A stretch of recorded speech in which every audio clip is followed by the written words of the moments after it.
Lawrence Gonzi jinsab f'pożizzjoni skomda quddiem l-allegat każ ta' korruzzjoni fil-privatizzazzjoni tal-faċilità tas-super yachts.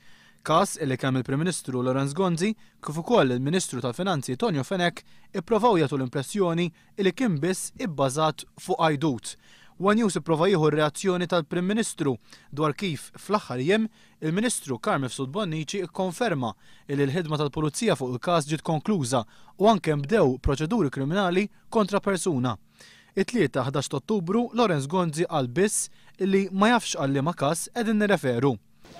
Prim Ministru, fil-kwistjoni tas-super yachts, kont inti li rapportajt il-Pulizija? Fuq xiex? Fil-kwistjoni tas-super yachts. Ma nafx li x'inhi l-kwistjoni tas-super yachts. Kontratt tas-super yachts. L-għada l-14 Ottubru għal mistoqsija dwar l-istess każ, il-Prim Ministru wieġeb biss li huwa maġġel. Prim Ministru mistoqsija żgħar tikkonferma li Id-dettalji ta' kif kumpanija ntalbet toffri flus lill-uffiċjal tal-unit tal-privatizzazzjoni waslu fl-uffiċċju tal-Prim Ministru f'Settembru tal-2009.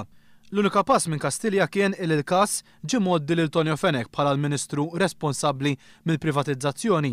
Min-naħa tiegħu Tonio Fenech kien bagħat għal membri tal-unit tal-privatizzazzjoni li ċaħdu l-allegazzjonijiet ta' korruzzjoni. Bil-Ministru tal-Finanzi jgħid li għalih il-każ waqaf hemm għaliex kien hemm biss għajdut. Il-każ baqa' ma tressax quddiem il-Pulizija għal 9 xhur u l-investigazzjoni bdiet biss meta tkellem fil-Parlament il-kap tal-Oppożizzjoni Joseph Muscat.